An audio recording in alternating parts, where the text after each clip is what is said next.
새해부터 사도행전을 강해를 하려고 합니다. 오늘이 사도행전 강해의 첫 번째 날인데요. 성경 관계되는 성경 말씀을 제가 두 곳을 읽겠습니다. 우선 누가복음 1장 1절에서 4절의 말씀입니다. 86페이지에 있습니다.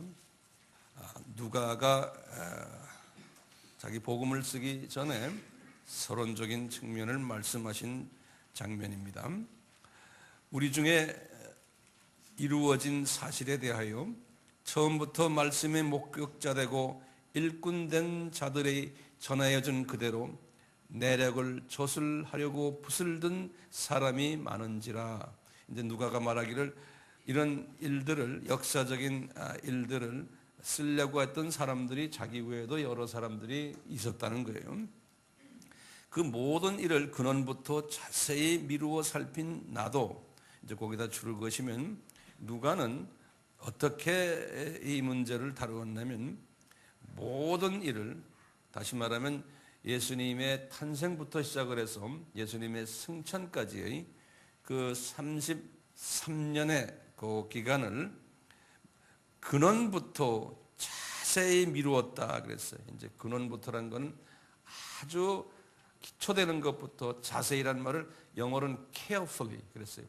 아주 carefully 미루었다는 말은 영어로는 investigate 했다 그랬어요. 그러니까 조사했다라는 말을 한국말로 그렇게 표현했어요. 살핀 나도 데오빌로 각하에게, 데오빌로라는 분이 이제 수신자예요. 이분에게 차례대로라는 말이 있어요. 거기다 줄을 그으세요. 차례대로, 다시 말하면 영어로는 in orderly 그래서 order라는 건 순서대로라는 소리예요. 근데 하지만 역사적인 순서대로 이런 소리예요. 차례대로 써 보내는 것이 좋은 줄 알았노니 이는 각하로 그 배운 바의 확실함을 알게 하려 함이로다. 이렇게 이제 누가복음을 쓰신 그 목적과 방법론을 말씀을 했는데요. 누가복음의 그 후속 제2권 되는 책이 사도행전이죠. 그래서 사도행전을 열어봐 주세요. 1장 1절에서 2절이에요. 사도행전 1장 1절입니다. 데오빌로요, 같은 데오빌로입니다. 내가 먼저 쓴 글에는, 그 먼저 쓴 글은 뭡니까? 누가복음입니다. 누가복음이죠. 내가 먼저 쓴 글에는 무릇 예수의 행하시며 가르치시기를 시작하심부터 그의 택하신 사도들에게 성령으로 명하시고 승천하신 날까지 이를 기록하였노라. 그러니까 누가복음은 예수님의 탄생부터 어디까지 기록했다는 거예요? 승천하신 날까지를 기록했다는 거예요. 그리고 이제는 사도행전은 언제부터 시작하냐고 이제 3절, 4절부터 승천 후에 40일 동안 이 세상에 계셨잖아요. 그리고는 뭘 하셨습니까? 제가 그거 읽어보면 해 받으신 후에라는 건 십자가 사건 후에 또한 저희에게 확실한 많은 증거로 친히 사심을 나타내서 40일 동안, 그랬죠? 거기다 줄을 그으세요. 40일 동안 저희에게 보이시며 하나님의 나라의 일을 말씀하시느라. 그리고는 이제 쭉 하시면서 사도와 같이 모여서 저희에게 분부하여 가라사대 예루살렘을 떠나지 말고 내게 들은 바 내 아버지의 약속하신 것을 기다려라. 내 아버지의 약속하신 것이 뭐죠? 보혜사 성령님이에요. 어디에 그 말씀이 있던가요? 우리가 지난번 요한복음 강해 들었죠. 요한복음 14장 16절이에요. 요한은 물로 세례를 베풀었으나 너희는 몇 날이 못되어 성령으로 세례를 받으리라 하셨느니라. 이렇게 사도행전은요, 누가복음의 연결선에서 이제 시간적으로 이제는 주후 30년부터 시작을 해서 쭉 일어나는 일을 사도행전에 기록한 거예요. 누가복음은 뭐부터 뭐예요? 주전 4년부터 주후 몇 년이? 30년까지 차례대로 이제 한 거예요. 그 다음에 이제 사도행전은 그 후에 주 30년부터 이제 어디까지냐면요. 사도행전은 이 사도행전을 쓸 때가 언제냐면은 주후 63년에 쓰셨어요. 사도행전을. 이때가 언제냐면 주후 60년에서 62년이 무슨 해입니까? 3차 여행 끝나고는 바울이 어디에 있을 때? 로마 1차 감옥에 있을 때. 소위 그 가택연금이죠. 그 2년 동안 있을 때 누가도 같이 있었어요. 그분은 죄인으로 말고 같이 이제 바울의 동역자가 돼가지고 있어줬는데, 그때 이분이 뭘 썼냐면 누가복음을 썼어요. 그때 바울은 그때 뭘 썼어요? 옥중 서신을 썼죠. 그 옥중 서신이 뭐든가에 처음에 에베소서, 빌립보서, 골로새서, 빌레몬서, 그렇죠? 이 네 권을 바울이 그때 60년에서 62년 그 첫 가택연금을 당하고 있을 때에 썼거든요. 그때 누가도 옆에 앉아 있으면서요, 뭘 썼냐면은 누가복음을 쓴 거예요. 이분이. 그러니까 이분이 어디서 쓴 거예요? 누가복음은 예루살렘이 아니죠. 로마에서 바울과 같이 앉아가지고 쓴 거예요. 그리고는 누가복음을 다 쓰신 후에, 이제 누가복음을 쓰신 후에, 다시 말하면 바울이 또 옥중서신을 4개를 쓰신 후에 바울이 62년에 추록됐죠. 추록돼가지고 바울이 어떻게 했습니까? 다시 4차 여행을 떠났죠. 63년부터. 언제까지요? 67년까지. 그럴 때 4차 여행을 떠나기 직전 아니면 떠난 후에든지 중간에 어디서 썼는지 모르지만 사도행전을 쓰기 시작한 거예요. 이분이 이 사도행전은 63년에 쓰신 거예요. 그 사도행전은 이걸 쓰실 때 사도행전은 언제부터의 이야기를 썼을까요? 지금 여기 나오죠? 주후 30년 예수님의 승천부터 시작을 해가지고 그때부터 언제까지 썼냐면 62년까지 쓴 거예요. 스토리를. 그 62년 스토리는 뭡니까? 3차 여행 끝나고 언제까지예요?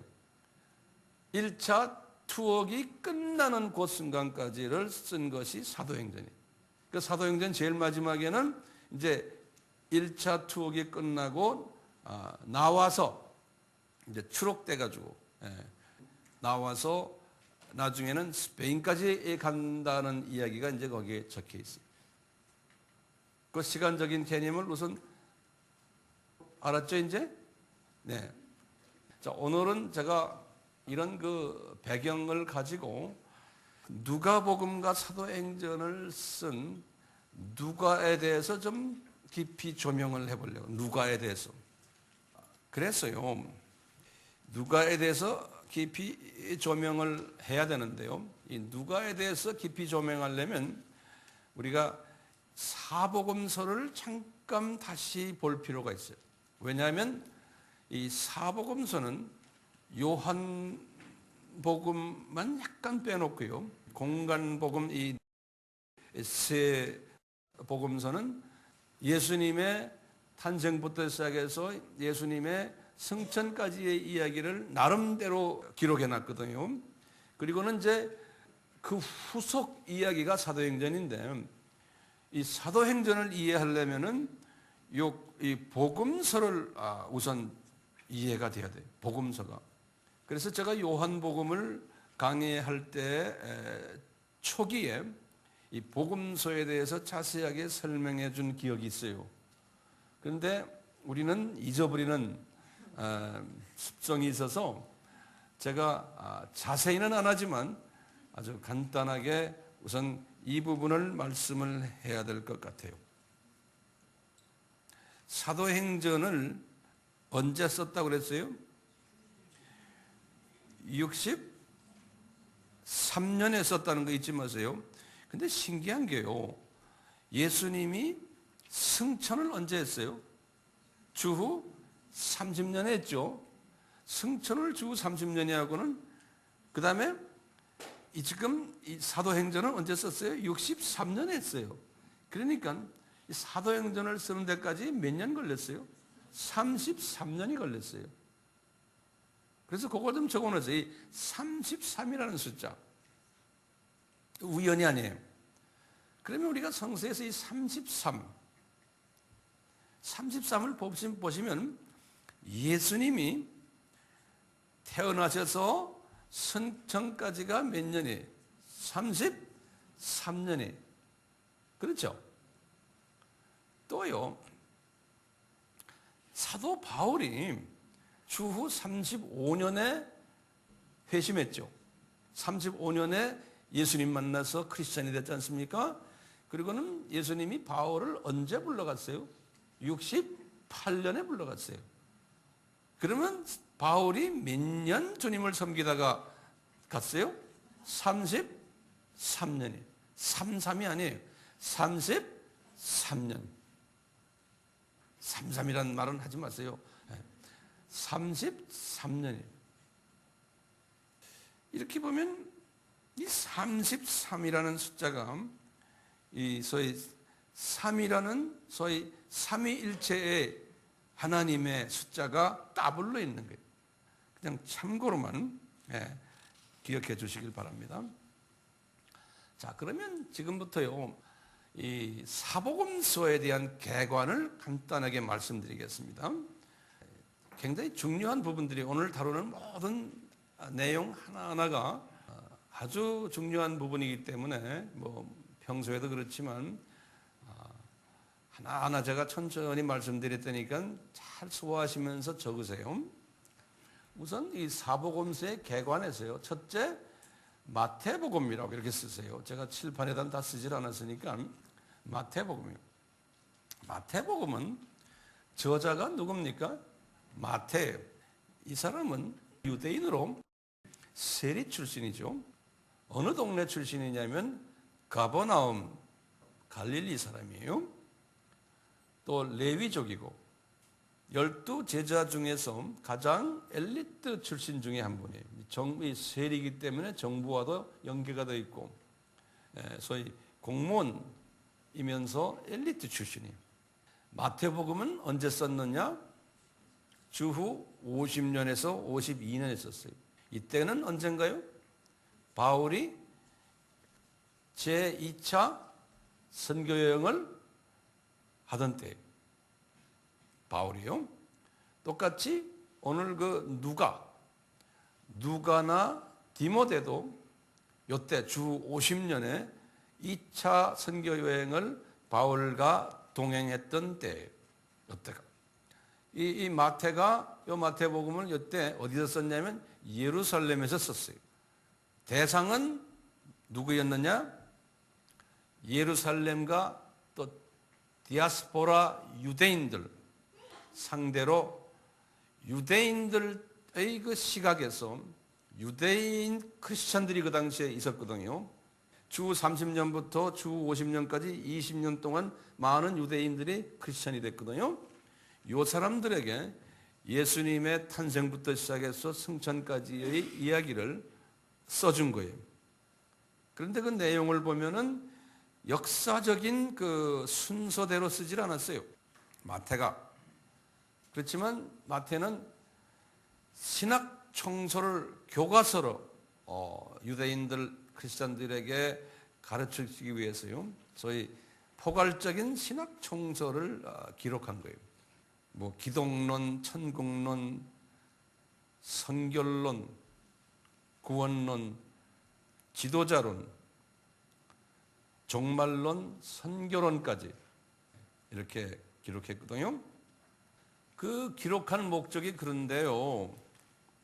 왜 그 당시에 마태를 통해서 하나님이 기록하게 했냐면요. 마태가 주후 50년에서 52년에 썼다고 그랬지 않습니까? 그 전에 벌써 쓰여진 책들이 있었어요. 그 두 가지 책인데 하나는 바로 1년 전에 주후 49년에 쓴 책들이 있어요. 그 책들이 누구냐면 바울이 갈라디아서를 썼어요. 주로 이제 유대인 크리스천들에게 또는 이방인 일부에게요. 갈라디아서를 썼고 똑같은 해에 야고보가 야고보서를 썼어요. 이런 그 책들은요. 역사적인 책들이 아니에요.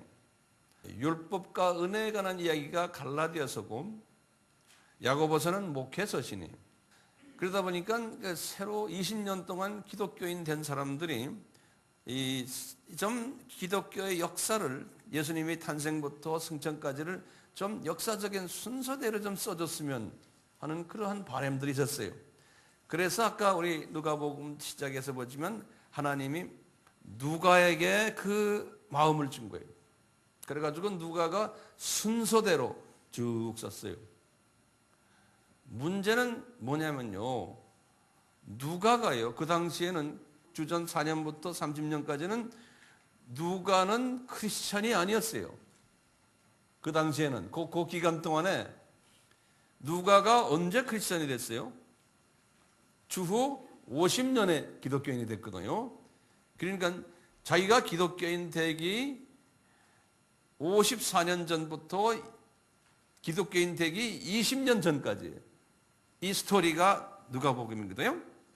그러니까 자기가 전혀 경험하지 못한 기간 동안의 스토리를 누가가 썼어야 됐어요. 그러니까 성령님이 조명해 줬는데요. 이분이 이 누가복음을 쓰기 위해서, 이 사람은 안디옥 출신이기 때문에 이 예루살렘인이 소위 이스라엘 사람들의 도시도 잘 모르는 사람이에요. 그리고 12 제자들도 모르고 이 초대 교회의 예루살렘 교회 사람들을 아는 사람이 없어요. 완전히 외부의 안디옥 이방인 출신이. 그런 가운데에 성령님이 필요한 사람을 만나게 하시고 인터뷰하게 하시고, 그래서 이 성령님이 조명을 해준 거예요, 이분에게. 그런데 이분은 그런 부분에서 상당히 체계적이고 이 똑똑한 사람이었어요. 분석력이 있었고. 그러니까 인터뷰하면서 다 이렇게 이야기 들어가면서 이분이 탁탁탁탁 정리를 한 거예요. 예. 성령님이 쓰신 거예요. 그러니까 이분이 쓴 게 아니에요. 그래가지고 누가복음을 쫙 쓰게 하셨거든요. 예. 누가는요. 예. 지금 제가 갑자기 누가복음 이야기를 하는데요. 그건 좀 이따가 내가 다시 좀 설명해 드리고요. 마태는 예수님의 제자 출신이기 때문에, 마태는 예수님의 탄생부터 시작해서 쭉 자기가 예수님과 3년을 또 같이 다녔고, 그렇기 때문에 마태는 이런 경험이 있었어요. 그래서 마태가 쭉 이렇게 썼지만, 마태는 역사적인 시간 개념이 좀 약했어요. 그래서 이제 이것이 안타까워가지고 책을 쓴 것이 누가복음이에요. 그러니까 마태복음이나 또는 갈라디아서나 야고보서가 이런 부분을 충족시켜 주지 못했던 거예요. 그래서 이제 성령님이 누가에게 너 한번 써봐라. 그것이 이제 누가복음이에요. 알겠죠? 자, 누가복음은 언제 썼다고 그랬어요? 마태복음보다 10년 후에 60년에서 62년 그때에 누가복음을 누가가 썼거든. 10년 후에요. 근데 알다시피 제가 말했지만 누가는 그 기간 동안에 보면요, 이분은 언제 크리스천이 됐어요? 이분은 주후 50년에 기독교인이 됐기 때문에 그전 이야기는 자기가 경험한 게 아니에요. 자기가 경험한 내용은 뭐냐? 50년부터 시작을 해서 62년까지의 글을 쓸 때는 자기가 경험한 이야기들이에요. 이제 거기에 대한 이야기는 우리 나중에 또 다시 하고요. 자, 그럼 내가 누가에 대해서 좀 말씀드릴게요. 누가는 성서에 보면은 누가가 쓴 두 책들이요, 누가복음이나 또는 사도행전에 누가가 이 책 두 권들을 썼다라는 기록은 없어요. 그 기록이 없어요. 그러니까 누가가 썼다는 거를 거기엔 써 있지 않아요. 그런데요, 성서에는 세 군데 누가라는 이름이 나와요. 세 군데. 그러니까 누가가 이름이 나오지 그 사람이 썼다는 이야기는 없어요. 그 이름이 나오는 세 군데가 어디냐면요, 골로새서 4장 14절, 또 디모데후서 4장 11절, 또 빌레몬서 24절, 이렇게 빌레몬서 24절, 이렇게 세 군데 나오는데, 그런데 그러면 어떻게 누가복음과 이쪽 사도행전은 누가가 썼느냐? 그럴 때 이 문헌들을 보면요, 초기 그 소위 신학자들 제 이름들을 댔고요. 유명 인사 세 분이요. 누가가 썼다고 말을 했어요. 그분들이 조사를 하고는 누구냐면 이레니우스라는 사람이에요. 이레니우스라는 사람이고요. 그 다음에 두 번째는 우리 알렉산드리아의 클레멘트라는 사람이에요. 우리 다 이야기 들었죠? 클레멘트 of 알렉산드리아. 세 번째는 또 유명한 사람은 테투리안이라는 사람. 제가 여러 번 이야기했어요. 테투리안이는 이 다 역사가들이거든요. 이분들이 다들 주장하기를 누가복음과 사도행전은 누가가 썼다 이렇게 나오네요. 근데 성경이요 여러 성경들로 나중에 번역이 됐는데 특히 아르메니아 성경이라고 해서 아르메니아 사람들이 지금도 아르메니아라고 있죠.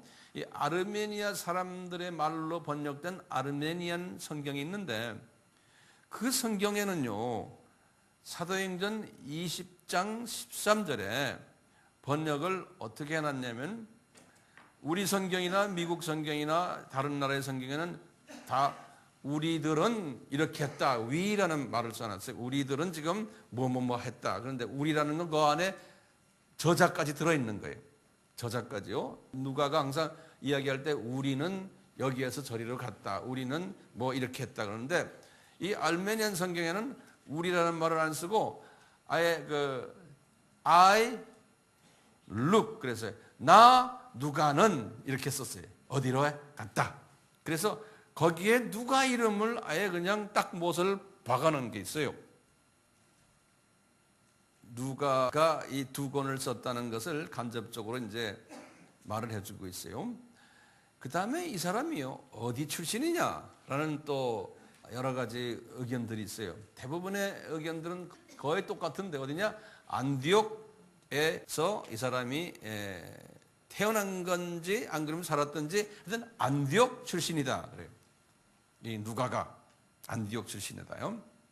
어떤 분은요 마게도니아에서 본래 태어났는데 이 안디옥에서 살았다라는 말도 있고요. 또 어떤 사람은요 이 사람이 바울과 같이 바울의 고향이 어디예요? 다소죠. 다소에서 대학 같이 다녔다는 거예요. 안디옥과 다소는 가깝잖아요. 예. 그런데 바울은 일반 대학을 다녔지만 누가는 그 다소 대학교 University of Tarsus 다소 대학교 의과대학을 다녔다 이런 기록도 있어요. 그래서 이제 바울과 친교가 있었다 이런 말도 있어요. 그래서 바울이 이분을 개종시켰다라는 말이 있어요. 또 어떤 분들은 디도 있죠. 디도의 브라더다라는 그러한 말도 해요. 고린도 후서 8장 18절과 12장 18절에 보면은 이런 말이에요. 디도와 그 형제들이 이런 말이 있어요. 그 형제라는 그 형제가 누구냐? 누가일 수 있다라고 추측하는 거예요. 또 한 가지 또 추측은 뭐냐면요. 여기 지금 누가복음과 사도행전을 받은 수신자가 누구예요? 데오빌로죠. 그렇죠? 이 데오빌로라는 사람은 이방 사람이에요. 유대인이 아니죠. 데오빌로라는 사람이 그 당시에 로마 정부의 아주 부자면서 높은 고관이었다라고 보는 거예요. 그런데 이 데오빌로가 노예들을 많이 데리고 살았는데 누가도 그 중에 노예였다라고 보는 거예요. 누가도 노예였는데 이 노예가 상당히 똑똑해서 그 당시에는 똑똑한 노예들을 이렇게 뽑아가지고 돈 많은 고관들이 대학을 보냈대요. 대학을 보냈는데 요 누가를 의과대학을 보냈다는 거예요. 데오빌로가. 그래가지고 의과대학을 보내가지고 이제 의사로 만들어놨는데 나중에 의사가 되려면은 자유를 가져야 되잖아요. 그래서 노예 신분에서 이제 자유인으로 변화됐고 그러다가 바울을 만나가지고 기독교인으로 개종했다는 거예요. 그러니까 자기 집 옛 주인한테 각하 제가 기독교로 개종했습니다. 그래서 그 개종한 이유를 물으니까 내가 당신을 위해서 그러면 예수님의 이야기를 좀 쓸게요. 그렇게 쓴 것이 누가복음이고 그 다음에 사도행전이라는 거예요. 이렇게 또 해석하는 분들도 있어요.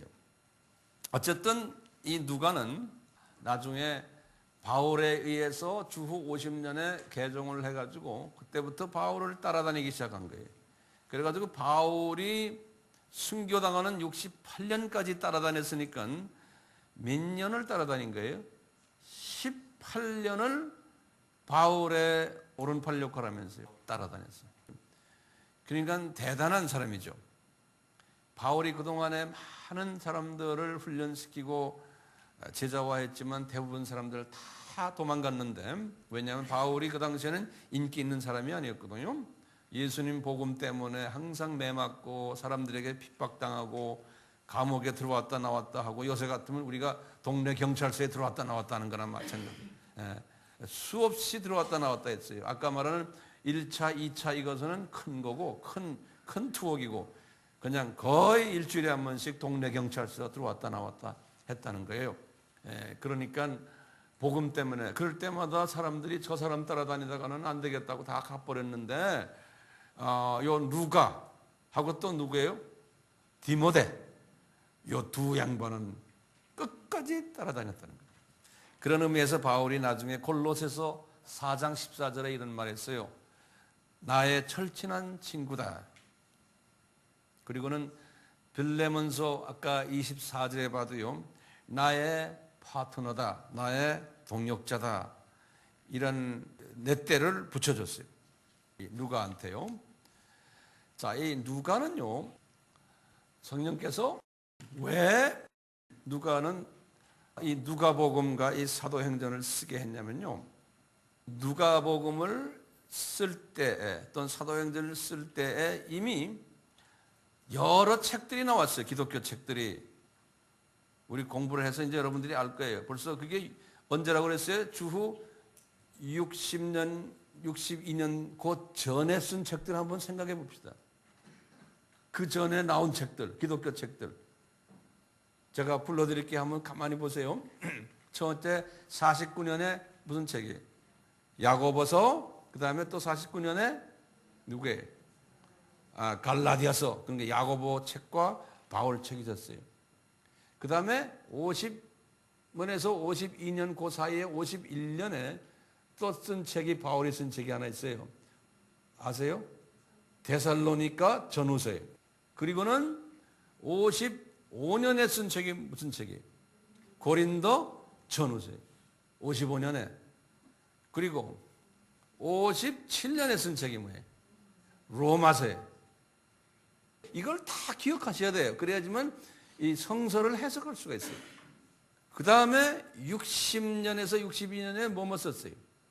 에베소서, 빌립보서, 그 다음에 뭐예요? 골로새서, 그 다음에 빌레몬서요. 이런 책들을 다 써놨는데, 이런 책들의 문제점이 뭐가 있었냐면요, 역사적인 그 순서대로 쓴 것이 많지가 않은 거예요. 거의 없어요. 그냥 조각 복음들이에요.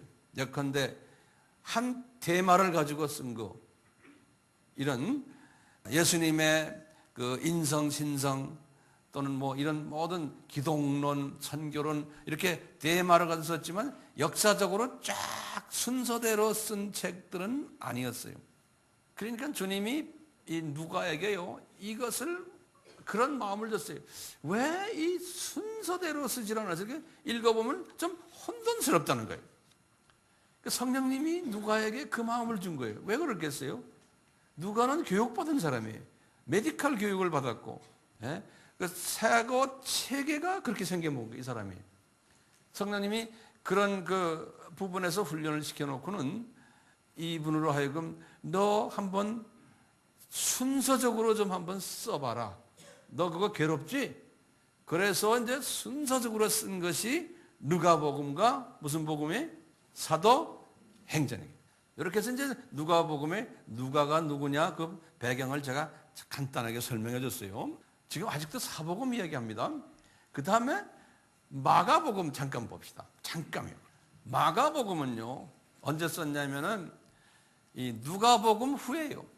누가복음을 썼을 때가 주후 언제라고 그랬어요? 60년에서 62년에 그랬대요. 이 당시에만 해도요. 로마 정권이 그 당시에 황제가 누구냐면 네로 황제였어요. 네로 황제요. 네로 황제가 아주 기독교인들을 엄청나게 핍박할 때예요. 그 당시 이제 로마 제국이 황제가 30명 있었거든요. 그 중에 네로 왕이 제5대 왕이에요. 5대 왕. 5대 황제인데 이 양반이 크리스찬들을 엄청나게 핍박했어요. 그게 60년부터 시작을 했어요. 60년부터 시작해서 70년 되고 한 10년 사이에 우리 다 예전에 제가 자세히 말씀드렸지만 그 당시에 주후 64년에 무슨 일이 있었어요. 로마 황제 이 네로가 로마 도시를 불살라버렸잖아요. 그렇잖아요. 그래서 이것이 기독교인들이 불살렸다 해가지고 기독교인들을 엄청나게 핍박하고 우리 영화 코바디스니 이런 데 보면 그 기독교인들이 사자에 물려 죽고 하는 그런 얘기 나오잖아요. 그게 그때예요. 네. 그때 기독교인들이 많이 핍박을 받을 때에 성령님께서는 마가를 통해 가지고 너 기독교인들에게 위로와 소망의 편지를 하나 써라는 거예요. 이것이 마가복음이에요. 그러니까 마가복음은 누가복음처럼 역사적인 그런 식으로 쓴 게 아니에요. 아주 중요한 위로의 메시지들이에요. 그러니까 왜냐? 마가는 교육을 많이 받은 사람이거든요. 마가도요. 마가는 마가의 다락방 마리아 그분의 아들 아닙니까? 그리고 외삼촌이 누굽니까? 바나바고요.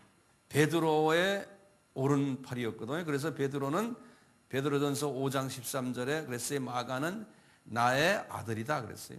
또 마가는 베드로가 설교할 때마다 베드로의 설교를 통역했던 사람이에요. 특히 마가는 바울과 처음에는 좀 관계가 좋았지만 바울을 1차 여행 끝나고는 바울을 떠난 사람 아니에요. 그래가지고 나중에 또 다시 바울이 순교 직전에 마가를 사랑하는 장면이 또 나와요. 디모데후서 4장 11절에 보면 마가는 내 아이 헬퍼다 이렇게 했어요. 어쨌든 이 마가라는 분은 주 43년에 알렉산더에 가서 거기 유대인들이 많이 살았거든요. 그 당시에 알렉산더 교회에서의 애굽 껍딕 정교회를 창설한 분이 마가 아닙니까? 43년에. 그러니까 지금의 애굽 크리스찬들의 영적인 아버지죠. 나중에 우리가 횟수는 모르지만 알렉산드리아에서 순교까지 당했어요. 그래서 이제 마가는 소위 위로의 편지를 썼어요. 때가 언제냐?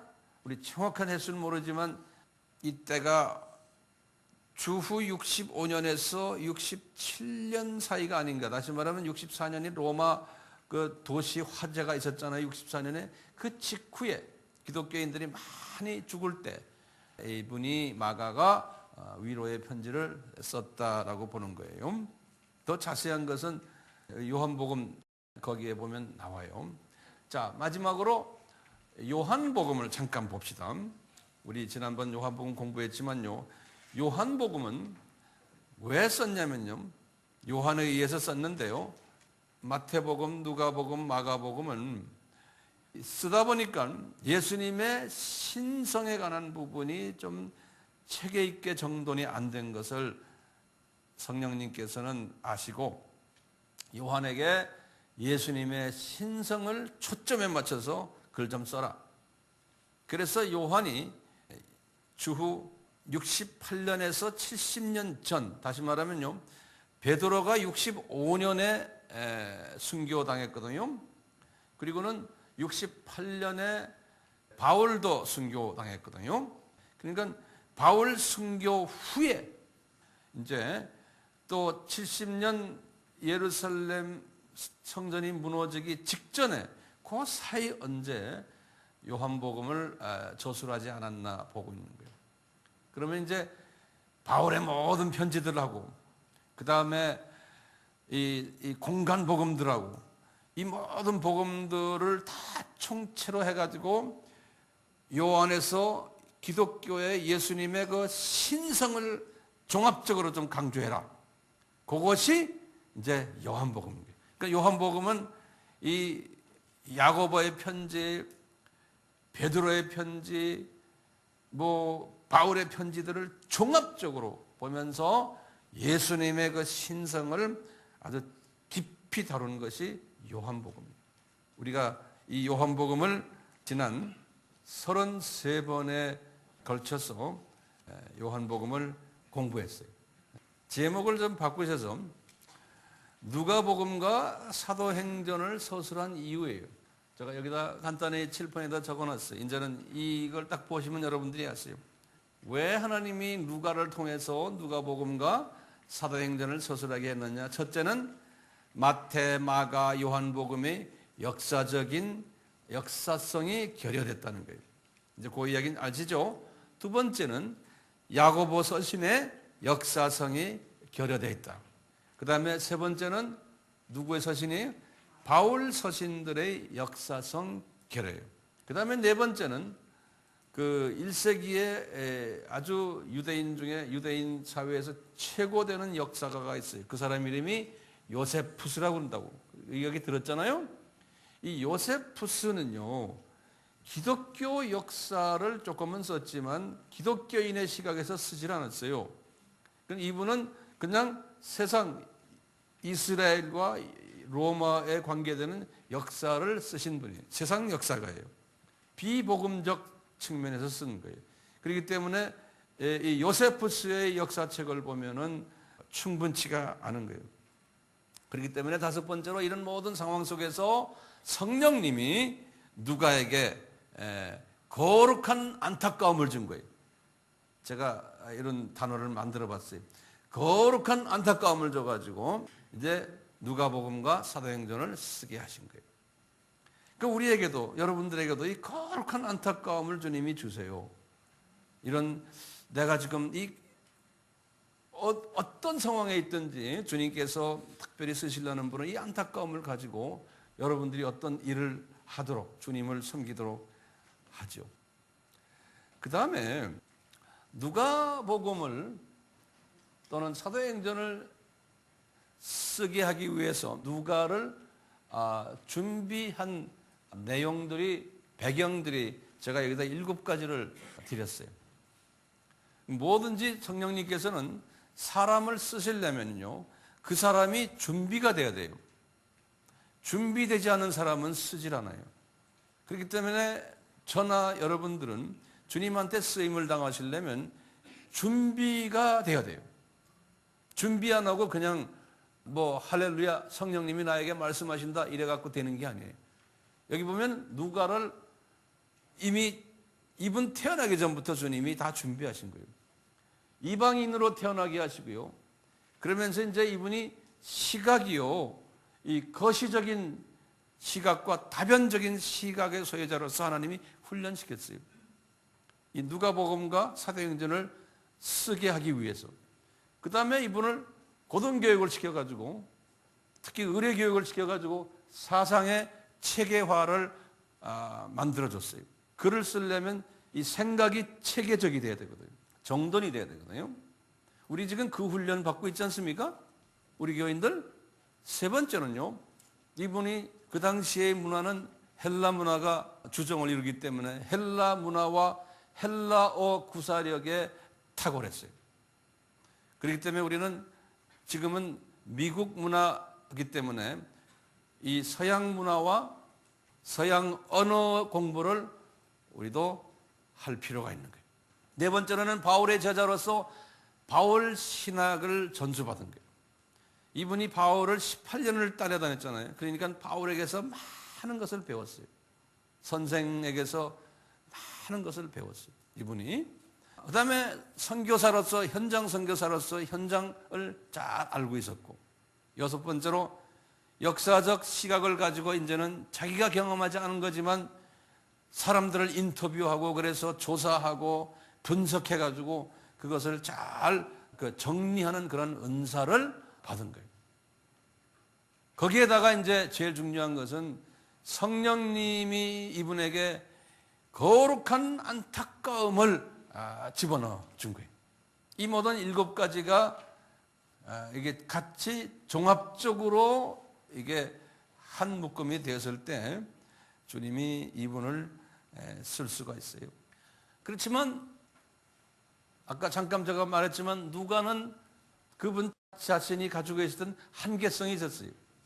이분이요. 어떤 한계성이 있었냐?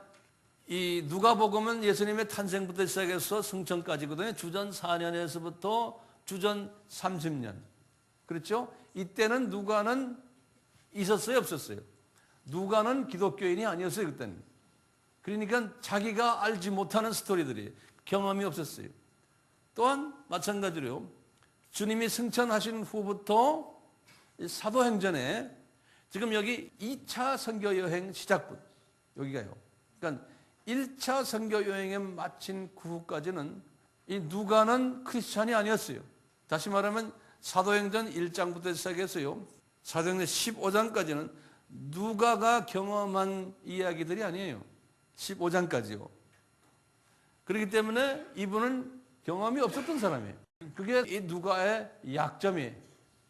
이 사람이 이제 주 50년에 바울을 통해서 기독교인이 된 후에 그때부터 시작해서 주후 62년까지 추록되는 바울이 감옥에 들어갔다가 이제 나오는 요때까지는 같이 바울과 다녔어요.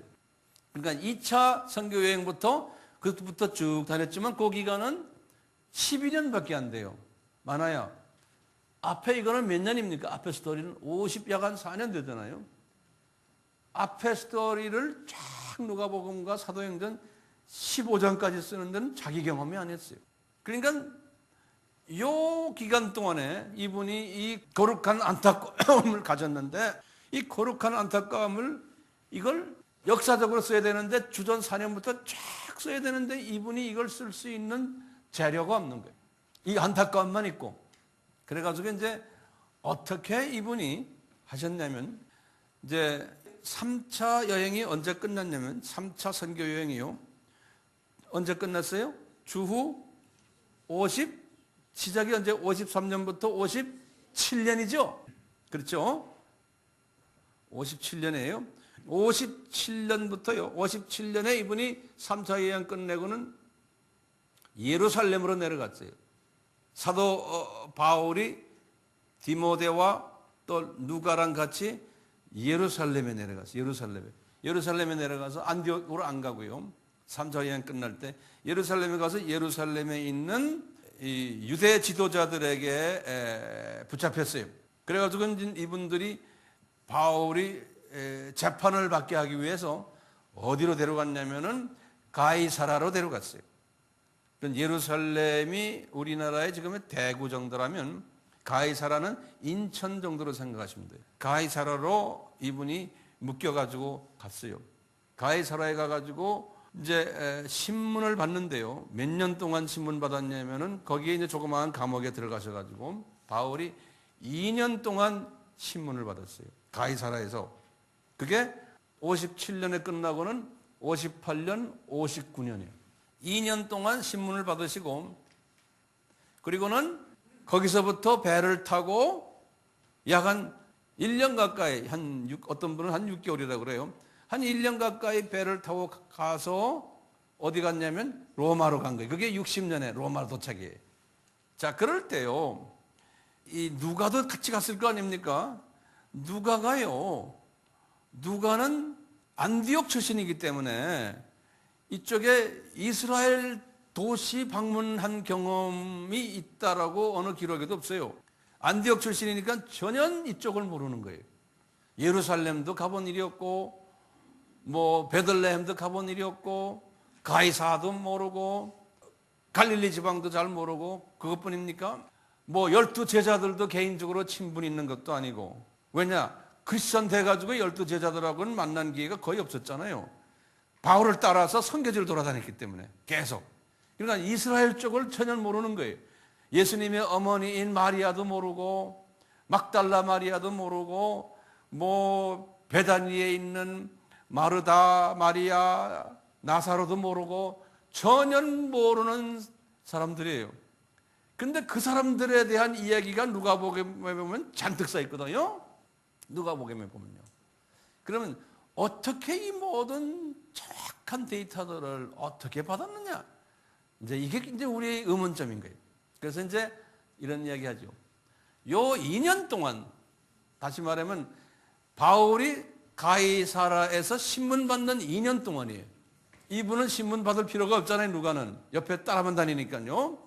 그 2년 동안 성령님이 누가야, 너 이러지 말고 이제부터 글을 쓰려면은 이 이스라엘 땅을 너 밟아라 한번. 밟아서 내가 소개해주는 사람들이 있다. 가 만나라. 그래가지고 예수님의 어머니인 마리아도 찾아가서 만나고, 막달라 마리아도가 찾아가 만나고, 그 다음에 예수님이 십자가에 달렸던 장소도 가서 보고, 부활하시던 장소도 가서 보고, 그냥 그러면서 말이죠. 예수님이 태어났던 베들레헴도 가서 보고, 예수님이 고향인 나사로도 가서 보고, 가버나움도 가서 보고, 이제 막 돌아다니고 2년 동안 돌아다니면서 필요한 사람 다 만나가지고 글을 쓰면서 기도를 하면 주님이 또 아이디어 막 주시고, 대단한 사람인 게. 근데 주님이 이런 대단한 사람을 주님이 만드신 거지 그 사람이 대단한 건 아니잖아요. 그러니까 우리들도 여기 앉아있는 우리 AMI 식구들이요. 여러분들도 누가가 될 수 있어요, 없어요? 될 수 있다니까요. 그 은혜를 받으시면. 그러니까 이 짧은 기간이지만 예수님과 같이 다녔던 12 제자들도 이렇게 쓰지를 못했던 거예요. 사도행전이 그러면 왜 그렇게 중요하냐? 사도행전의 가치가 있어요. 제가 4가지로 정리해 봤는데요. 사도행전은 예루살렘 교회의 탄생과 발전 역사를 기록한 책이에요. 두 번째는 안디옥 교회의 탄생과 발전 역사를 기록한 책이고, 또 세 번째는 예루살렘 교회와 안디옥 교회의 교회 모델을 비교시켜주는 책이에요. 두 교회의 다른 모델을. 네 번째는 베드로 신학이 있고 바울 신학이 있는데요. 이 두 신학을 비교해주는 그런 인포메이션을 주는 책이 사도행전입니다. 이제 마지막인데요. 누가의 특색들이 7가지로 정리가 돼요. 누가에 대한 특색들이요. 이것을 그냥 이렇게 7가지를 여러분들 지금 눈으로 보고 있지만 그렇게 간단한 게 아니에요. 그래서 저 안에 내용들을 제가 설명을 해줘야 돼요. 누가는 첫째로 역사 신학자였어요. 누가의 특색 중에 첫째가, 이분은 예수님의 탄생부터 시작해서 교회 역사를 쫙 다 일목요연하게 신학적으로 해요. 그냥 하나의 역사만 적은 게 아니고 예수님을 중심으로 해서 신학적인 차원에서 역사를 정리한 분이에요. 그래서 이분이 무엇을 썼냐면요. 첫째는요, 역사가로서, 역사신학자로서 하나님이 구원을 준비하신 분이시다라는 것을 강조했어요. 이 역사 속에서요. 누가복음 2장 30절에서 31절에 이렇게 말해줘요. 하나님은 이미 구원을 준비하신 분이시다. 두 번째로는요, 예수님에 의해서 이 구원을 가능케 하셨다라는 말씀을 엄청나게 많이 하세요. 예수님에 의해서 이 구원을 가능케 하셨다. 누가복음 2장 11절, 15장 1절에서 32절, 19장 10절, 또 사도행전 2장 38절에서 39절, 사도행전 4장 12절, 5장 31절, 13장 38절, 39절. 세 번째로는 이분이 뭘 말씀하시냐면 구원이 예정된 모든 자는 다 구원받게 된다는 거예요. 누가복음 2장 31절, 32절, 누가복음 3장 6절, 사도행전 2장 17절. 이렇게 해서 역사신학자로서의 모습을 우리에게 보여주고 있고, 두 번째는요, 그는 전도자였으며 선교사였다. 이 두 번째 누가의 특색이요. 그것은 이 누가복음에는 나타나지 않지만 이제 사도행전 16장부터 시작을 해서 사도행전 28장까지 모든 내용들을 보면은 이분이 전도자였고 선교사였음을 알 수가 있어요. 세 번째는 그는 역사가였다. 히스토리언이에요. 우리 본문 말씀에서 보듯이 누가복음 1장 처음에 1절에서 그 4절 말씀이나 또 사도행전 1장 1절에서 3절 오늘 본문 말씀 속에 보면은 이분은 역사가로서 아주 모든 것을 근원부터 자세히 조사를 해가지고 차례대로 글을 쓴 사람이라고 그랬어요. 그렇기 때문에 이분은 역사가들은 어떤 시각을 가지고 있냐면 기록 문화에 강해요. 기록. 모든 것을 다 기록하는 거예요. 그래서 이것을 후손들에게 전수시키려는 마음을 가진 사람들이에요. 역사가들은요. 그렇기 때문에 우리도 이런 모습을 배워야 돼요. 그래서 우리 AMI에서도 마찬가지 모든 것을 다 기록으로 남겨놓고 있어요. 나중에 이제 우리 후손들이 우리의 사역을 볼 수 있도록. 그래서 우리가 선교지에 가서 또는 여기에서 일어난 일들을 다 카메라로 찍어가지고 전부 다 기록으로 해서 저 3층에 보관하고 있고, 또 사진들도 다 보관하고 있고, 거기다 다 정확하게 무슨 일이라고 다 써놓고. 왜냐하면 10년, 20년, 30년 뒤를 생각하면서 나나 여러분들이 이제 주님 나라에 간 후에 우리 후손들이 와서 보고 이 사람들, 우리 선조들이 이렇게 했구나라는 걸 보여주기 위해서. 그래서 우리가 그룹 사진 찍어라, 뭐 오세요 그러면 빨리 오셔야 돼요. 왜? 20년 후에 우리 후손들이 보고서 우리 엄마 아빠 저기 있구나, 이런 생각을 하셔야 돼요. 우리 과거에 10년, 20년 전의 사진들 가끔 볼 수 있는 기회가 있죠. 그래서 될 수 있으면 우리 카메라 담당하시는 분들은 많이 찍어 놓으셔야 돼요. 이 기록 문화에 강한 사람들이 역사가들이. 자, 네 번째 그 누가의 특성이요. 이 사람은 지금부터 이제 잘 들으셔야 돼요. 균형 있는 객관적, 거시적, 초문화적 시각자였어요. 균형 있는 객관적, 거시적, 초문화적 시각을 가진 자였어요. 이 누가가요. 이 누가가 책을 쓰기 전에 딴 분들의 글들을 보면요, 그 글들은 이런 누가처럼이요, 균형 있고 객관적이고 거시적인 초문화적 시각을 어떤 분들은 가지고 있지만 완전히 가지고 있질 않았어요. 대개가 보면 유대적인 시각으로서 글을 많이 썼어요.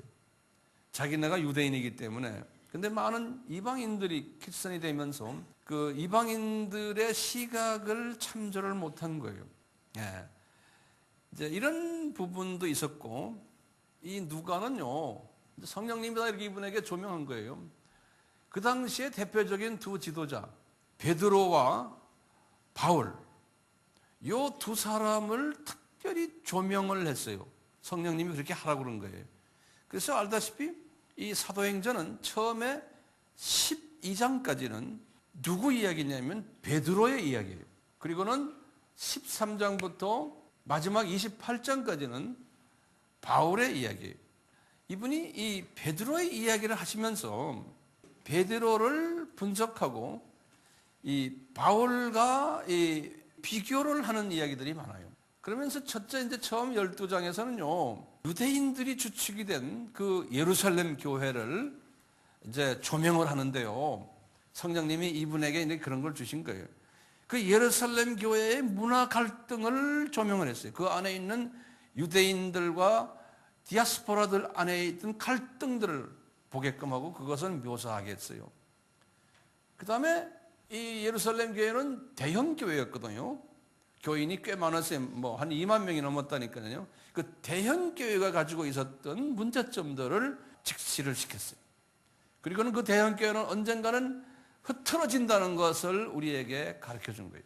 또 뭘 가르쳐 주냐면 진정한 교회 성장은 이 수평 성장이지 수직 성장, 숫자가 한 곳에 많이 모여 있는 게 아니고 수평으로 우리나라와 딴 나라와 이 세계로 퍼지는 것이 진정한 교회 성장이라는 것을 누가가 가르쳐 주는 거예요.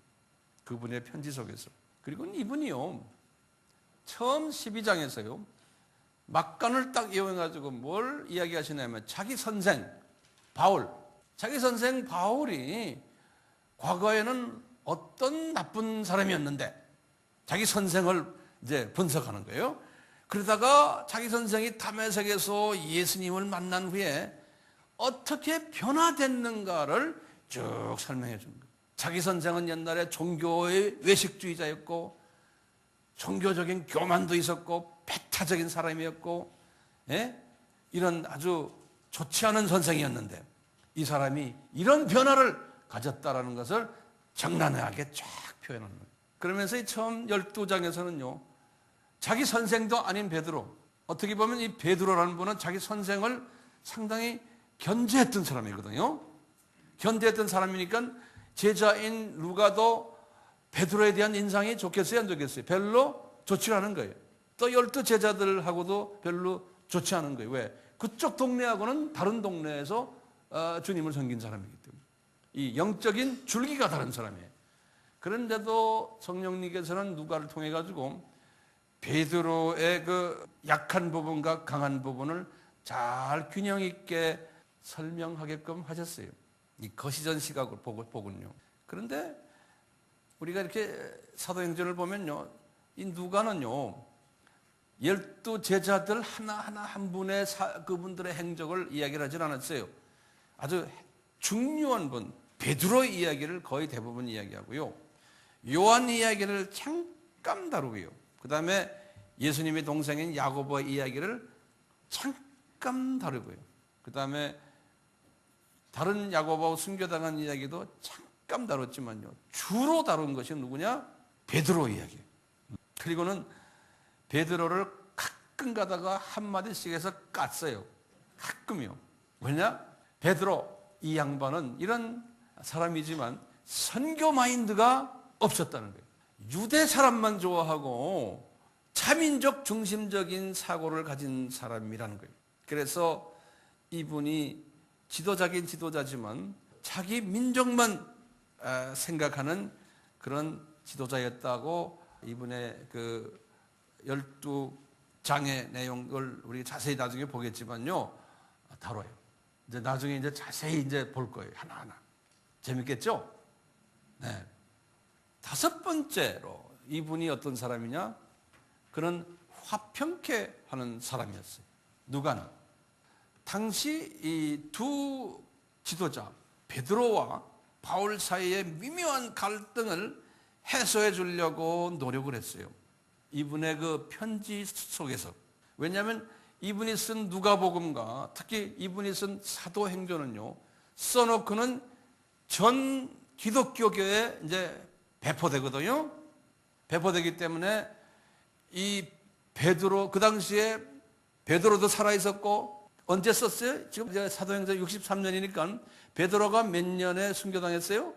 65년에 순교당했잖아요. 그러니까 베드로 선교의 아주 마지막 판이에요. 그때. 그러니까 베드로도 엄청난 갈등 속에 있었던 거예요. 왜냐? 네로 왕이 엄청난 그 핍박을 가해왔기 때문에 복음 때문에 갈등이 있었어요. 이분도요. 이런 때에 누가가 베드로 선생님을 올리는 글을 사도행전에 12장을 할애해가지고 써서 전 중동 지방과 유럽 지방에 뿌렸으니까 베드로가 힘이 나지 않았겠어요? 그렇죠?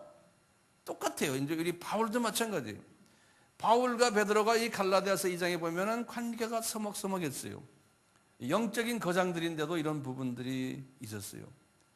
그럴 때마다 이 두 분의 그 관계를 잘 화평케 하는 일을 하나님이 누가를 통해서 하셨어요. 그 예를 몇 가지 띄워드릴게요. 우선 베드로와요 바울의 차이점이 있어요. 하나님은 이렇게 다른 사람들을 다르게 쓰세요. 첫째, 문화적인 배경이 달랐어요. 이 차이점이. 베드로는 본토 유대인이고 바울은 디아스포라 이민자 유대인이에요. 문화적인 배경이 달랐고, 두 번째는 교육적 배경이 달랐어요. 베드로는 교육 수준이 낮은 사람이고, 이 바울은 소위 가말리엘의 제자예요. 자, 그 다음에 세 번째는 이 지파가 달랐어요. 12지파 있잖아요. 지파가 달랐어요. 베드로는 어느 지파 출신인지가 분명히 제시되지 않았어요. 하층 계급인 모양이에요. 바울은 자기가 어느 지파라고 폼을 쟀어요? 베냐민 지파라고요. 아주 어깨에다 힘을 줬었어요. 예. 그 다음에 네 번째는 사회적인 배경이 달랐어요. 베드로는 어부였어요. 소외된 지방인 갈릴리 출신이에요. 그래서 소위 말하는 소외계층의 사람인데, 바울은 산헤드린 공의회 회원이었고, 다시 말하면 국회의원이에요. 그 다음에 가말리엘 제자고, 완전히 배경이, 사회적 배경이 달라요. 그 다음에 종교적 배경도요. 베드로는 이 율법 학자든가 이런 게 아니에요. 그냥 평신도였어요. 그저 유대인 중에서 유대교를 그냥 믿는 어부예요. 성경적인 백그라운드도 없고요. 근데 이 바울은 율법 학자였어요. 그러면서 이분은 바리새인이었어요. 그러니까 엄청난 차이가 있었어요. 종교적으로도요. 여섯 번째로는 교회 정치적 배경이 달랐어요. 교회 안에서도요. 베드로는 그 대신에 12 제자 중에 수제자였어요. 또 예루살렘 교회의 최고 지도자였어요. 오리지널 예수님의 제자고 아주 주류 기득권 세력이었어요. 기독교 안에서는 베드로가. 그런데 바울은 그 반대로 완전히 예수님의 제자가 아닌 비제자였고, 그분은 바깥으로도는 비주류였고 또는 후속 그룹이었고, 소위 비기득권 세력이었어요. 바울은. 또 일곱 번째로요, 사역의 목적이 달랐어요. 베드로는 주님께서 유대인 전도사로서 불렀고, 바울은 이방인 전도사로서 부른 거예요. 자, 이런 몇 가지의 다른 점이에요? 7가지의 다른 점이 있었어요. 이런 가운데서 이 두 분을요, 예수님 안에서 화평케 하는 일을 누가가 시도한 거예요. 기가 막힌 사람이죠. 예, 이 화평케 하는 일을 어떻게 하셨냐? 거기다 적으세요. 화평케 하신 시도, 그 노력을 제가 쭉 좀 설명해 줄게요. 이 두 분은, 누가는 항상 그래. 이 두 분은 우열이 없다. 이렇게 전제를 해놔요.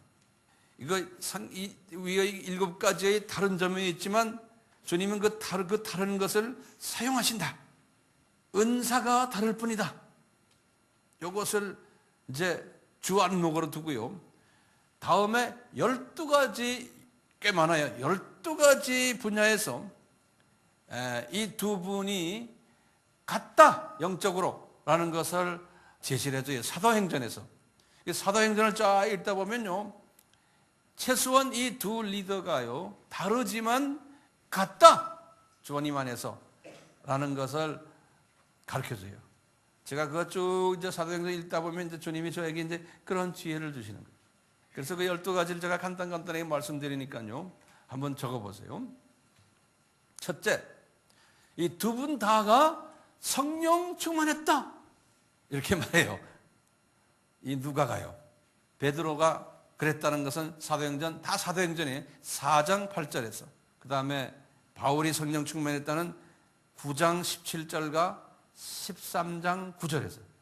두 번째는요, 이 두 분 다가 담대히 하나님 말씀 전했다 그랬어요. 담대히.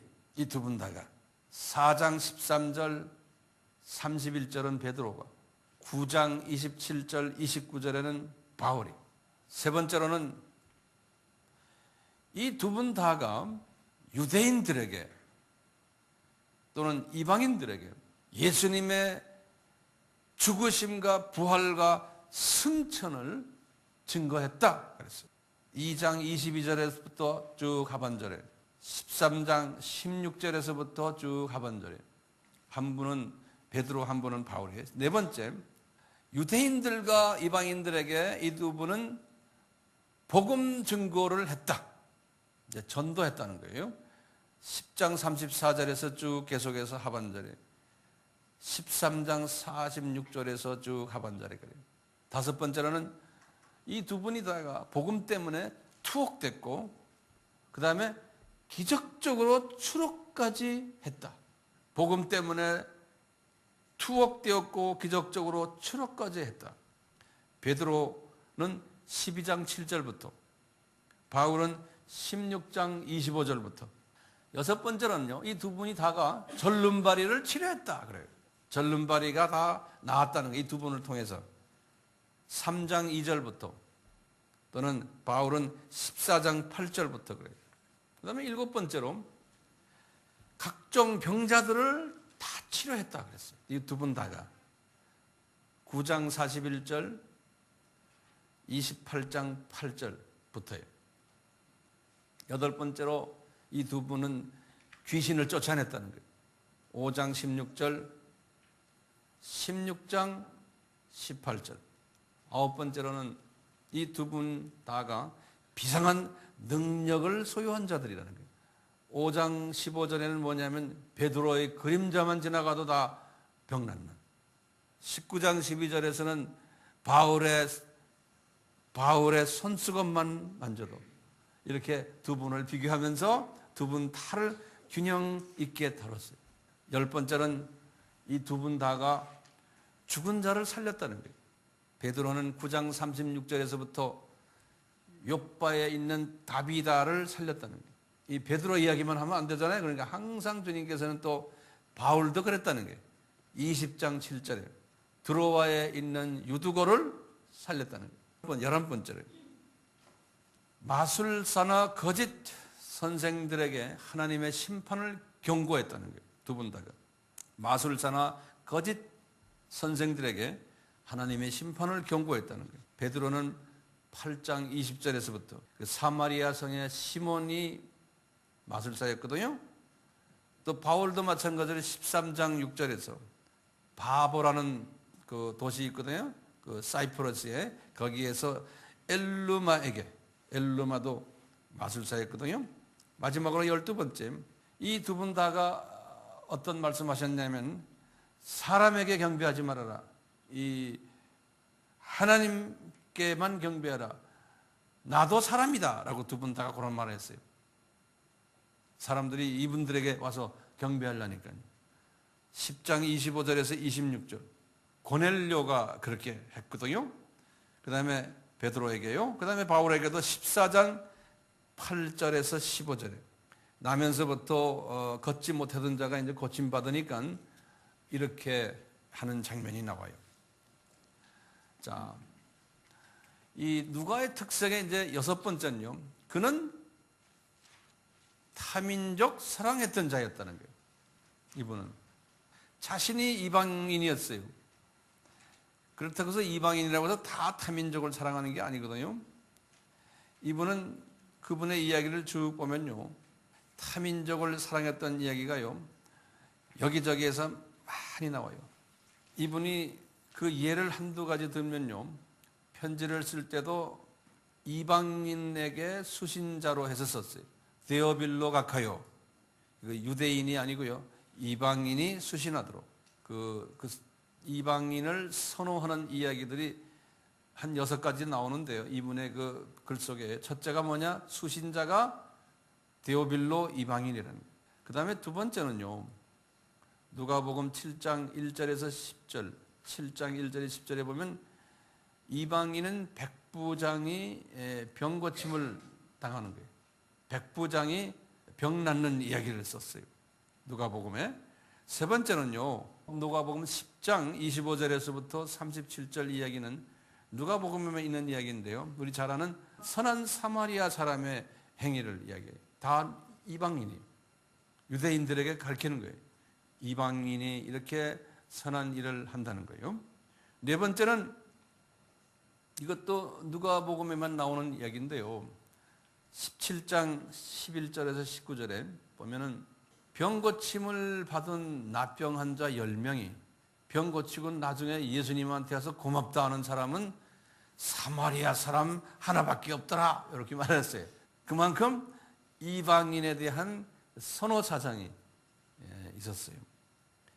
그리고는 다섯 번째로 누가는요 23장 4절에 또 14절에 또 22절에 세 번씩이나 뭐라 말했냐면요, 이방인 빌라도는 예수님이 죄 없다라고 했다는 거예요. 우리 사도신경에는 빌라도에게 고난받았다 그렇지만 실은 그건 조금 좀 다른 이야기 같아요. 빌라도, 그러니까 빌라도 외국 사람이, 이방인이 실은 유대인들이 예수님을 더 잡으려고 그랬지 이방인은 그렇지 않았다는 거예요. 그걸 세 번씩이나 누가는 강조를 했어요. 여섯 번째로 예수님 십자가에 달려서요, 예수님이 이제 숨을 거두시는 것을 보면서 거기에 로마 군인 백부장이 고백하는 장면을 누가가 23장 47절에 달았어요. 그러면서 저 사람은 정령 의인이다. 그러면서 하나님께 영광 올렸다 그랬어요. 이 백부장이. 예. 이렇게 이제 소위 이 누가는 이방인을 선호하며 이방인도 하나님을 섬긴다는 이방인 선호 사상, 이게 아브라함과의 계약을 이루기 위해서 그러는 거예요.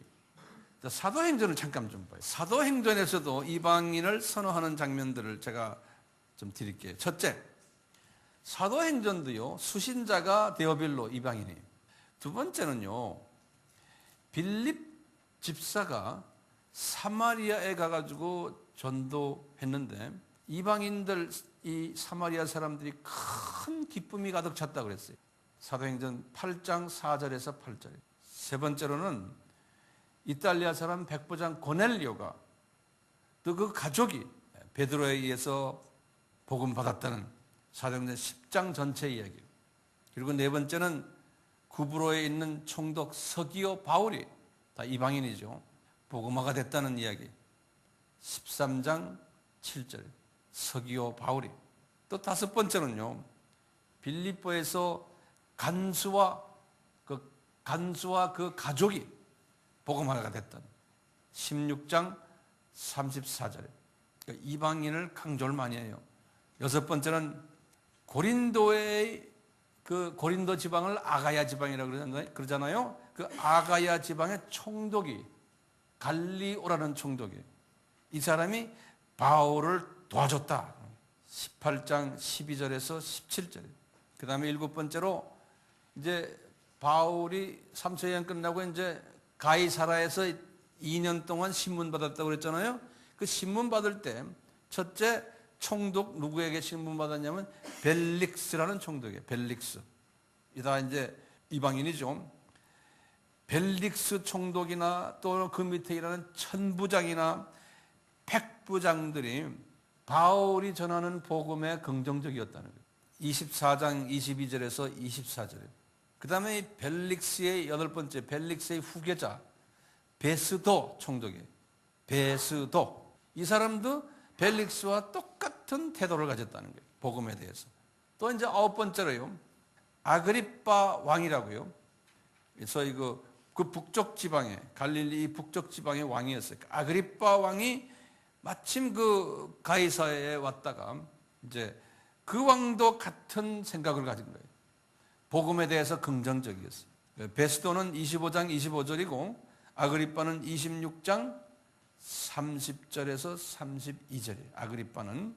열 번째로 마지막으로요, 이분이 이제 로마를 가기 위해서 배를 탔거든요. 바울이 배를 탔는데 배 안에 있는 이태리아 군인 백부장도, 그분 이름이 율리오라고 그러는데요, 백부장도 바울의 말에 순종을 하면서 나중에 복음을 받은 이야기가 나와요.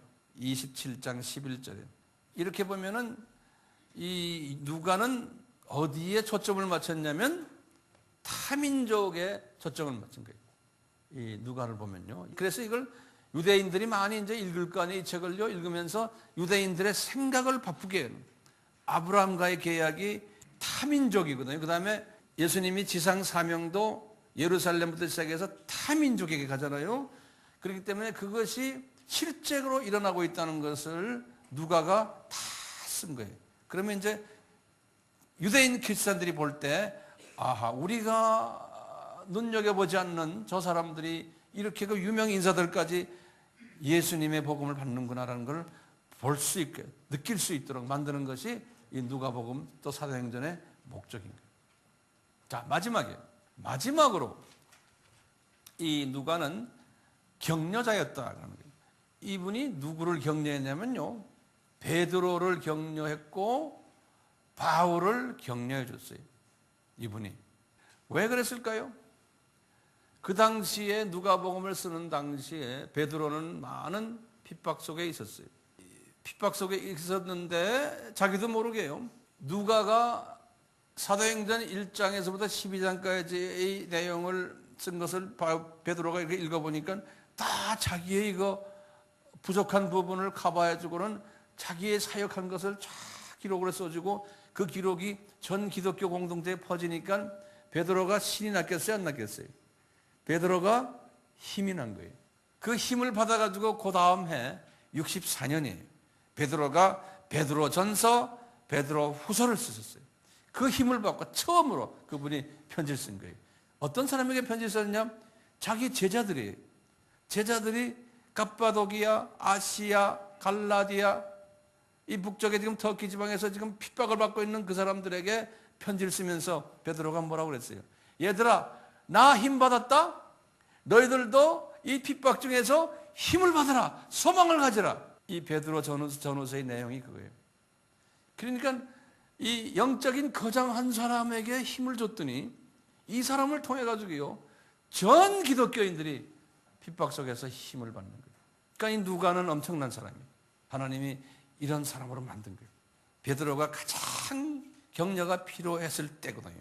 누가는요, 실은 바울 신학을 받은 바울의 제자거든요. 그런데요, 베드로를 딱 보니까, 누가가 베드로를 보니까 베드로는 투철한 선교 마인드가 없었어요. 그리고 유대민족 우월주의자고, 그렇지만 이 사람을 무시하지 않고 비판하지 않고 무례히 행치 않고 이 사람을 그런 식으로 올려놓은 거예요. 자기 선생 바울과 동일 선상에 놓군요. 그러니까 아주 공평히 균형 있게 이분을 이렇게 격려해 준 거예요. 성령님께서 누가에게 이런 마음을 준 것은, 누가야, 너밖에 이 사람을 격려해 줄 사람이 없다라고 말씀해 줬던 것 같아요. 그러니까 이분은 역사가로서 말이죠, 베드로의 이 전 부분을, 약한 부분을 잘 밸런스 맞춰가면서 해줬어요. 그렇기 때문에요, 이분은요, 누가는 베드로의 약한 부분을 부각시키지를 않았어요. 이분의 누가복음을 봐도요, 베드로의 약한 부분을 부각시키지 않았다고 지난번에 말씀드렸죠. 누가 베드로의 약한 부분을 부각했어요? 지난번 우리 기억나요? 마태죠. 마태복음을 보면 제가 한 10가지 드렸어요. 이 마태는 베드로의 부족한 부분들을 막 그냥 기록했어요. 누가 제일 베드로의 약한 부분을 명시하는 게 누굽니까? 마가예요. 왜 그럴까요? 마가복음은 베드로의 약한 부분이 거의 기록이 안 돼 있어요. 왜냐? 마가는 누구의 아들이에요? 베드로의 영적 아들이기 때문에. 그러니까 이 관계성이 또 중요한 거예요. 성령님은 그 관계성을 사용하세요. 그렇기 때문에 이 베드로를 올릴 때요, 누가복음에 보면 항상 12제자 이름을 딱 명시할 때요, 제일 먼저 베드로 이름을 딱 명시해요. 누가도요. 딴 분들도 마찬가지지만. 그러니까 이제 베드로가 그걸 딱 보고는 기분이 안 좋았겠어요? 좋았겠어요? 좋았죠. 그뿐입니까? 사도행전서 보면요, 베드로가 성령 충만해가지고 설교를 했는데 3,000명이 개종하는 이야기 나오잖아요. 베드로가 그 내용을 듣고는 얼마나 기분 좋았겠어요. 네? 이 베드로의 설교가요, 사도행전 2장 14절부터 36절 나오거든요. 이 베드로의 설교를요, 36 빼기 14 하면 몇 절이에요? 22절이죠. 성서에서 한 사람의 설교를 22절을 할애한 것은 거의 없어요. 누가가 그렇게 베드로에게 격려를 주기 위해서 자기 선생 바울이 설교한 내용보다도 더 길게 할애했어요. 그러니까 베드로가 그 핍박 가운데 신이 낫겠어요? 안 낫겠어요? 신이 날 수밖에 없는 거예요. 성령님이 그러니까 이 누가에게 이런 아이디어를 준 거예요. 너 이렇게 해서 저 사람 세워라. 베드로의 제자가 세우는 것보다도 자기의 그 갈등적 리더십에 있는 바울의 수제자가 이렇게 올려주니까 그 기분은 말할 것도 없는 거죠. 왜냐하면 우리는 사람이기 때문에 주님을 섬기는 영적인 거장이라도 이런 게 다 필요한 거예요. 그리고는 계속해서요, 사도행전에 보면 베드로가 병 고쳤다, 베드로의 영권을 자꾸 명시했어요. 예? 베드로가 이렇게 해서 베드로를 통해서 아나니아 삽비라가 어떻게 됐어요? 죽었다. 예? 베드로가 병을 고쳤다. 베드로가 이렇게 해서 사마리아 갔더니 사마리아 사람들이 복음받았다. 베드로가 감옥에 들어갔는데 기적적으로 감옥에서 나왔다. 요바에서 다비다도 막 그냥 죽은 사람 살렸다. 베드로에 대해서 막 올리신 거예요. 이 힘을 받았기 때문에 베드로는 나중에 이분은 순교까지 할 수 있었어요. 65년에 십자가에 거꾸로 달렸어요. 똑같이 베드로만 올린 것이 아니고요, 나머지 13장부터 쭉 28장까지 바울을 애관한 이야기를 딱 보면요, 이분이 바울도 많이 올렸어요. 그러니까 이 자기 제자가 선생님에게 힘을 주는 거예요. 바울이 스스로가 자기 자서전을 쓸 수가 없잖아요. 그런데 이 누가가 자기 선생님의 자서전을 13장부터 시작해서 쫙 써준 거예요. 바울의 1차, 2차, 3차, 4차까지는 안 쓴 거예요. 3차까지가 이제 이 사도행전 끝이거든요. 이 3차까지의 모든 사저선을 아주 자세하게 써줬어요. 그리고는 나중에 4차 여행은 바울 스스로가 썼어요. 그분이 디도서와 그 다음에 디모데전서, 디모데후서에서 자기 4차 여행 내용을 간단하게 피력했어요. 그러니까 바울이 이 3차 여행까지 한 다음에 63년에 누가가 자기의 자서전을 써준 걸 보더니 바울이 힘이 생긴 거예요. 그러니까 바울도 에라 모르겠다, 4차 여행 가자, 힘 받아가지고. 그러니까 바울이 4차 여행까지 갈 수 있는 그 힘을 이 누가가 준 거예요. 그뿐입니까? 이 누가가 글만 써가지고 난 게 아니잖아요. 이 사람은 몸으로 뗀 사람이에요. 바울을 말이죠, 18년 동안 따라다닌 사람이에요. 그러면서 감기 들면은 주사 놔주고, 그 당시에 주사가 없었겠죠. 예? 어떻게 하든지 안마도 해주고 뭐도 해주고 좋은 말 해주고 이러면서 바울의 건강을 지켜줬던 사람이에요. 이런 걸 쭉 보면서 영적 거장들도 베드로나 바울 같이요, 누가 같은 사람이 필요했던 거예요. 주님은 그래서 누가를 붙여줬던 거예요. 영적 거장이라고 해서 홀로 서지 못하는 거예요. 이분은 약한 부분이 있어요. 이런 어려운 가운데서도 바울도 베드로도 실망할 때도 있었고 좌절이 있었고 두려움이 있었고 외로움이 있었어요. 그럴 때마다 옆에서 이 어시스턴트들이 잘 세워줬어요. 그분들의 강한 부분도 있었지만 약한 부분이 많으니까 이렇게 보완을 해준 거예요. 그리고 누가는 그걸 받아다가 이 두 분의 관계를 아주 균형 있게 객관적으로 잘 다뤄주시면서 이 두 분과 또 모든 그 관계되는 분들에게 화평케 하는 일이라고 이제 격려의 일을 계속했던 것을 우리가 볼 수 있어요. 오늘 우리가 사도행전 공부를 시작하면서 제일 먼저 이 누가를 한번 조명해 봤어요. 누가를. 그리고 또 오늘은 또 2011년 첫 주예요. 그래서 성령님께서 우리에게 뭐라고 말씀하실까요? 우리는 이제 금년 1년 동안은 누가를 묵상하는 해가 됐으면 좋겠어요. 우리가 이제 사도행전을 이제 다음 주부터 이제 하나하나 나갈 때마다 이 누가를 묵상하세요. 그러면서 주님, 제가 누가처럼 이렇게 7가지의 모습은 다는 아니지만 누가처럼 제가 되어서 주변 사람들에게 화평케 하는 일도 하고 격려해 주는 일도 하고, 그런데 제가 이거 할 수 없습니다. 주님, 저에게 은혜를 베풀어 주시면 제가 이걸 할 수 있습니다 하면서, 이번에 이제 사도행전을 같이 공부하면서 누가에게 주셨던 이 은혜를 나에게도 주시옵소서. 이 기도를 하면서 한 해를 같이 보냈으면 합니다. 아멘. 네, 우리 같이 기도합시다.